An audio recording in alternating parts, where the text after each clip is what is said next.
Aloha. Make sure we're in tune here. Here's an E. Here's an A. A D. G.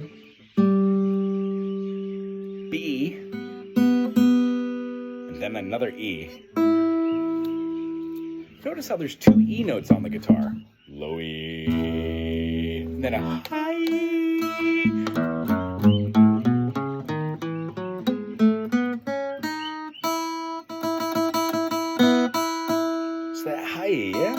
What we talked about today were 4 things, amongst a lot of things.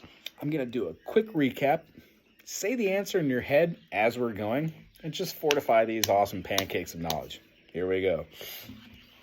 Our chord of the week is an E major. When you play an E major, you should be able to play an E minor, because when we've got a do, re, mi, fa, sol, la, ti, do, when I have do, re, mi, fa, sol, la, ti, do, we actually have 8 notes that we sang. Do, re, mi, fa, sol, la, ti, do. However, the 8 do and the 1 do are the same note. One is just a low frequency where it has a peak and a trough, and the other one is the same note, but that frequency is going twice as fast. So when you have, that's what your wavelength looks like. When you have your high E, that's what it looks like. So when we play these notes, what I'd like to see is an understanding of low to high. Low, high, low, low, low, low, low, low, low, low, low, a little bit higher, getting higher, raising sharply, raising sharply. Now if I'm up high and I'm falling flat. So when I have all my 7 notes that we just talked about, the only 2 that don't have a sharp or a flat per se are the E to F and the B to C. Now on a piano, you've got black keys, white keys. You've got the black keys in groupings of 2 and then 3 and then 2 and then 3 and then 2 and then 3. Well, what happens is there are only 12 notes.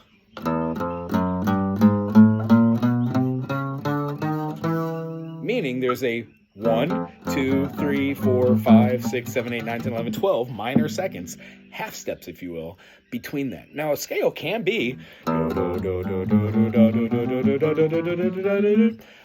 but for our ear, we only use 7. Do, re, mi, fa, sol, la, ti, do. So in answer to the question of what makes the difference between a major and a minor, well, that would be the 3rd. When we play our chord of the day, which is by going to the 6th string, 5th string, 4th string, and then the 3rd string, our G. So if this is the low E, this is the A, this is the D, this G, when I go sharp, that's my sharp note, my 3rd, my major 3rd in an E major. E, F sharp, G sharp, A, B. Get rid of my 2 and 4, left with 1, 3, 5, E, G sharp, B. So my lowest note on this is an open E. Boom. I'm going to take my 2nd finger and play on the A string. So the 5th string, not the 6th, the lowest, but the one right next to it. I'm not going to play on the the open note. I'm not going to play on the 1st fret, but I'm going to play on the 2nd fret.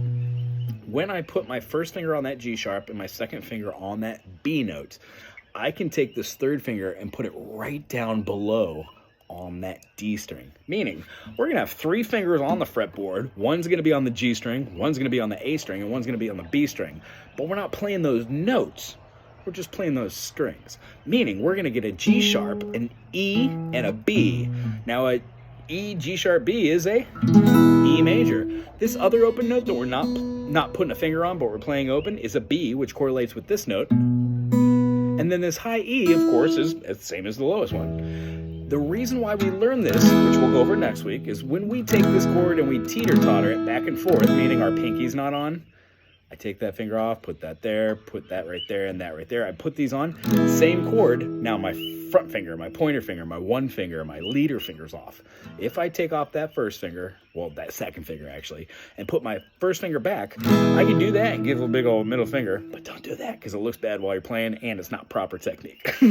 But if I move this finger to where my 3rd finger is, boom, and then take my pinky off and put that underneath it, just like we did, and play in between, I get that same E major chord.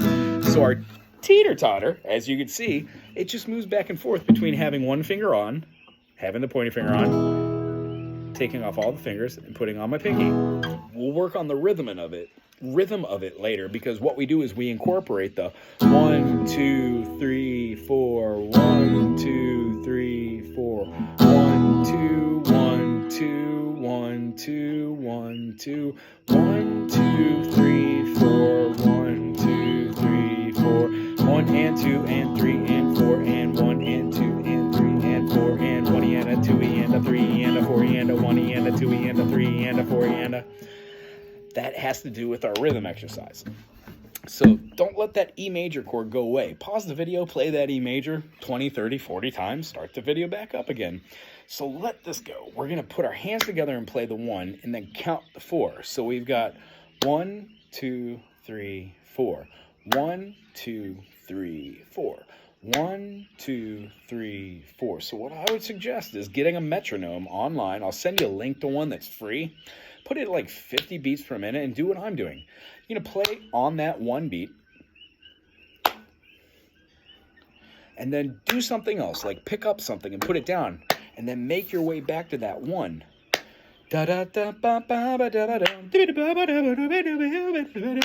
Each one of these beats should be on the 1. And notice how I'm swaying, and I don't have to groove with the music. It could be inside my head.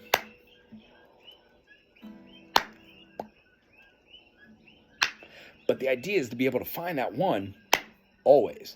And what happens is when we have that note inside of our head, we could also hear 1 and 2 and 1 and 2, and these are half notes, which is what I was doing in down, up, down, up.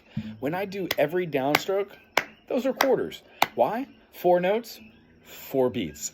1, 2, 3, 4. 1 and 2 and 3 and 4. And these are quarters I'm clapping. 1 and 2 and 3 and 4. Now you hear how I said 1 and 2 and 3 and 4 and. If I clap on the 1 and say and do those as quarters for a measure, but then I clap on the 1 and the and, it turns that single quarter note into a 8th note, because I've got 2 beats in the place of 1. Same duration, but 2 notes. 1 and 2 and 3 and 4 and 1 and 2 and 3 and 4. These are half notes because I've got 1, 3, 1, 3, 1, 3. Now quarter notes. 1, 2, 3, 4. Now I'm still going to clap these quarter notes, but instead of saying 1, 2, 3, 4, I'm going to say 1 and 2 and 3 and 4. Now this next time, instead of just clapping these, after I do my 1 and 2 and 3 and 4, I'm actually going to clap on both the 1 and. 1 and 2 and 3 and 4 and 1 and 2 and 3 and 4, and those are 8th notes. And. When I do this and I go 1 E and a, 2 E and a, 3 E and a, 4 E and a, those become 16th notes if I clap those. So what we do is we say 1 E and a, 2 E and a, 3 E and a, 4 E and a, but I clap quarters, or I say quarter notes. So it sounds like this: 1, 2, 3, 4, but I would clap out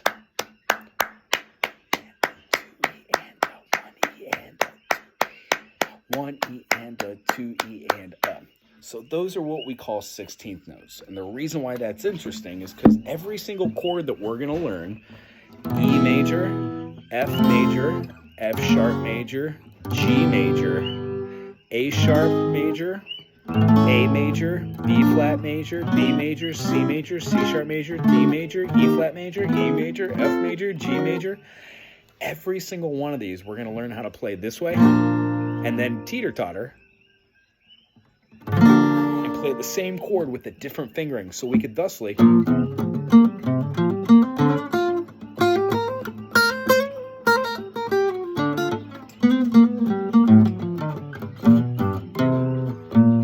able to get up and down the fretboard, okay? So where we are, everything I just did, a little over the top, but here's what it comes down to. Play your E major, first finger on the G sharp, second finger on the B, third finger on that E note, and we're going to play 1 and 2 and 3 and 4 and 1 and 2. Notice how we're just playing on the first beat. We'll let the rest of it fade away. What you're actually doing is you're giving inflection on the 1, and then the notes, the frequencies themselves, they just dissipate. By the time that that note fades away completely, it's about gone 4 beats. And 2 and 3 and 4 and 1. Now check out what half notes sound like. 3 and 4 and down, up, down, down, down, down, down. 1, 2, 3, 4. 1, 2, 3, 4. 1, 2, 3, 4. Now say it. 1 and the 3. So we could go 1, 2, 1, 2, meaning that inflection lasts for 1, 2 beats. Now if we go down on every stroke, those are called quarter notes. 1, 2, 3, 4, 1, 2, 3, 4. So when I do that, I'm inflecting just the quarter notes. When I go down, up, down, up, down, up, down, up, those quarter notes now become eighth notes because I'm influencing a quarter, quarter, quarter, quarter, quarter, quarter, quarter, quarter, opposed to quarter, quarter, quarter, quarter. So if eighth notes are quarter, up, quarter, quarter, quarter, quarter, quarter, quarter, if we keep that rhythm of boom, boom, boom, boom, and go down, up, down, up, down, up, down, up, down, up, down, up, down, up, down, up, down, up, down, up, down, up, down, up, those become 16th notes. And the reason why those are fun is because when we speed that up from just doing this to doing something like this, it gives it rhythmic attitude, which is what we're looking for, okay? So practice doing that E major. Try doing that up and down rhythm. Remember, all you got to do is keep your hand going up and down as your fulcrum is this point. And you're going to be doing most of your picking with a wrist action. The next thing you want to try and do is make sure your pick isn't that pointy. Make sure it's flat over here. And play your open notes. E, E, E, E, E, E, E, E. You should set the metronome on. So when you have the metronome going, you should have...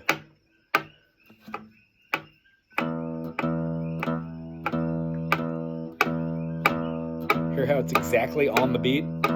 So what you want to do is 1, 2, 3, 4. Start with a down, up, down, up, down, up, down, up. And notice how my wrist is doing the action here. I'm not going, which is harder to control. Up, down, up, down, up. And once you feel like you got the E pretty good, move on to the A.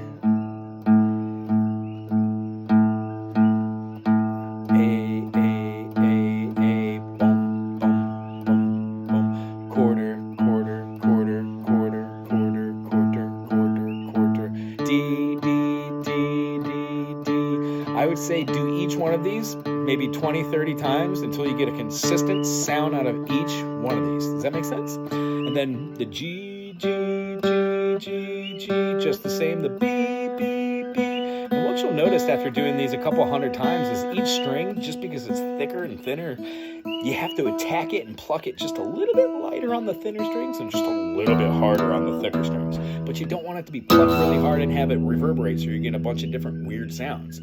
You want to have quiet notes and you want to have loud notes depending on what songs we're playing and such. Okay, so work on that right hand, down, up, down, up, down, up, down, up, down, up, down, up, down, down, down, over and over. That's called alternating picking, all right?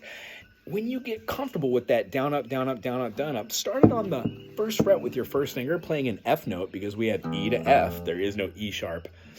I mean, there is, but we hardly say that. And I'll explain that later. It'll make way more sense. We're going to play 4 notes. We're going to play the F sharp, the G, and the G sharp. Then we're going to play a B flat, a B, a C, and a C sharp. Then we're going to play a E flat, E, F, F sharp, G sharp, A, B flat, B, C, C sharp, D, D sharp, F, F sharp, G, G sharp. As soon as we get to this top note, this G sharp, we're going to go directly down to that F. It's going to feel like this.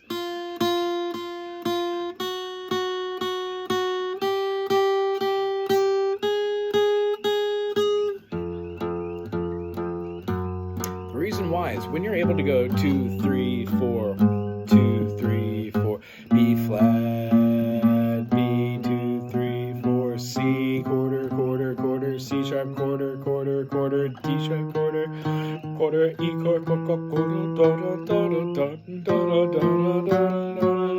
what happens is you're able to exhibit that you can go up, down with your right hand with rhythm, consistent, and each note gets the same duration. And your hands know how to move up and down this fretboard without putting your fingers way out here like this. A lot of people have a tendency to take their fingers way off the fretboard and do something like that. And what you want to do is just keep your fingers hovering right over the top. And when you go from one high note down to the others, it shows you how to go from one point to another, which is kind of hard. 1, 2, 3, 4, 4 frets away, low, high. It's awkward. But that concept helps us realize that every 1, 2, 3 notes away on these, we have octaves, which help a lot with like playing like really thick, awesome groove chords. The other thing is things have a tendency to repeat themselves. So once you learn it one way, it's the same way everywhere. I hope that made sense. And then here it would be 1, but instead of going to 1 to 3, we go 1 to 4. The concept from that helps us learn pentatonics, a type of scale. So what happens is, as you've seen, I gave you a little taste about what we'll be talking about in the future, but these things all pancake. All you need to do for this week's exercise, after watching this video maybe once, you don't need to watch this video every time. This is just as a reminder. You could keynote where these are and write down the actual things in here, or you could ask me to make a more defined video. I like to just talk stream of consciousness over things we've worked on and see what sinks in. If you take away one nugget from each one of these experiences, our time together and these sessions as videos, if you play for 5 minutes in the morning and 5 minutes at night at least and do the exercises that I, prescribe, I guarantee you will be flying on this fretboard, and we are going to be having so much fun talking about this musical knowledge. We'll get to explain why the 1, 4, 5 are majors, the 2, 3, 6 are minors, and the 7th is a magical diminished. And the reason why it does sound like this: C major, D minor, E minor, F major, G major, A minor. Guess what I'm going to do here? I'm going to have a B diminished. So if I had C, D, E, F, G, A, B diminished, it resolves to C. Each one of these chords, D major, E minor, F sharp minor, G major, A major, B minor, C sharp diminished resolves to D. We'll talk about why those are. Don't get overwhelmed with names. Remember, everything is a note plus a note, which is a harmony. And then when you add another harmony on there, it becomes a triad. All chords are made from triads. So what we do is we try and learn 1 or 2 chords each week. This week's chord was an E major, first finger on the G sharp, second finger on the B, and then third finger on the E. First finger is going to be on the G string, second finger is going to be on the A string, and the third finger is going to be on the D string. When we play this E major, if you know which string is the G string, this one, your finger's on the mediant. So if you remove your finger from the mediant, you get a minor, and that minor is a solemn, it's a dark kind of chord, not like a happy major. It's a minor, it's sad, not a happy major, it's a sad chord. But what we do is we use and utilize those in their interval spaces based on triads to make music. So here's an example of that. In the key of E, if I were to play E to F sharp minor to G sharp minor, I would have a very happy to a sad, to a sad, back to a sad. So if a song gets written, it's like, I see the light come shining from the west down to the east. That E major, anyway, any day, I shall be released. What that was an E major, F sharp minor, G sharp minor. We'll go over this, but when you know in the key of G that there's only going to be one sharp, it's F sharp. things start to make more sense because you'll know that this is an F, and we'll talk about this being an F sharp or a G flat. We call those enharmonic equivalents. All that means is when I say stuff like, we don't really call E sharp, we call it F. Because I wouldn't say things twice to you, so I wouldn't say C, D, E, F, G, A, C flat, C. What happened to B? If I was playing G major and I said G, A, B, C, D, E, F, G, well, if I play that for what that F note is, rather than the F sharp, I don't actually get a natural do, re, mi, fa, sol, la, ti, do. It's a ta, do. It's a major second away from resolution rather than a minor second. Here's what it'll sound like. G, A, B, C, D, E, F, G. Now what we're looking for is do, re, mi, fa, sol, la, ti, do, ti, do. And that reason why is because when we're playing G, A, B, C, D, E, F sharp diminished, G, we want that F sharp diminished to resolve. And that da, da, da, da, da is a half step. When we have a do, re, mi, fa, sol, la, ti, do, our ear is not drawn towards the resolution of the flat 7 to the 1. It's more or less drawn from the flat 7, 1, 2, 3, 4, 5, 6, flat 7, to the 6. And I know that sounds weird, but the reason why is because in a major chord, the 1 is major, the 2 is minor, the 3 is minor, the 4 is major, and the 5 are major. Meaning anything on either side of those 2 major chords is going to want to pull towards the majors as if it's little magnets and they're drawing themselves. It has to do with math and the frequencies that you're driving, but what the end result is you're using a frequency to blend with each other to make a certain emotion happen in the listener and the player. So here's the idea. Take your E major, try your rhythm exercises aforementioned back in the 5-10 minute mark, and then try and do that same thing with the E minor. If you could go between the two, that's even better. 1 and 2 and 3 and 4. 1 and 2 and 3 and 4. 1 and 2, this is major, the next one's minor with the 1 and 2. And all we're doing is putting on and off our G sharp. G sharp for the major, G natural for the minor. Stuff like that. We make up our own little exercises. Along with that, keep those spider exercises really slow. You don't have to do them in individual notes like this. We will eventually. I think it takes more time to do the 4 notes, but it's well worth it because you're killing 2 birds with 1 stone, if you will. You're doing the 1, 2, 3, 4, 2, 2, 3, 4 on 1 string and getting really strong on the right hand. At the same time, feeling what it feels like to press down a note for longer than 2 seconds. A lot of times we get on the guitar, we just want to... And the long story short is we'll get there, but it makes a lot more sense to play a lot of time on 1 note and feel what the foundation of rhythm truly is, okay? I'm going to leave you on a little tidbit of what guitar can actually be. What we're doing for just this lesson was the E major, the E minor, and using the rhythms of 1, 2, 3, 4, 1, 2, 1, 2, 1, 2, 3, 4, 1, 2, 3, 4, 1 and a 2 and a 3 and a 4 and a... So what we do is when we implement those rhythms, in like 3 weeks from now, 4 weeks from now, we're going to do the beginning of scales. You see me do a couple. Do, re, mi, fa, sol, la, ti, do. Those individual notes have actual chords with them. So G, do, do, do, do, do, do, do. G major, A minor, B, B, B, B, B, B, B, B minor, C, C, C, C, C, C, C, C major, D, D, D, D, D, D, D major, so on and so forth. The beauty of it is it might seem heavy now, but there's only so many chords. It can either be a major or a minor. The other 2 chords that we use are called diminished, which we've already spoke about. It's the 7th of every major scale chord, and then an augmented. We'll get on how to do that, but it all relies on the 1, the 3, and the 5. So as long as you know how to build a foundation of music from your Ionian mode, your major scale, do, re, mi, fa, sol, la, ti, do, we'll derive everything else we're going to do from that basic function of intervals. C to D is a whole step.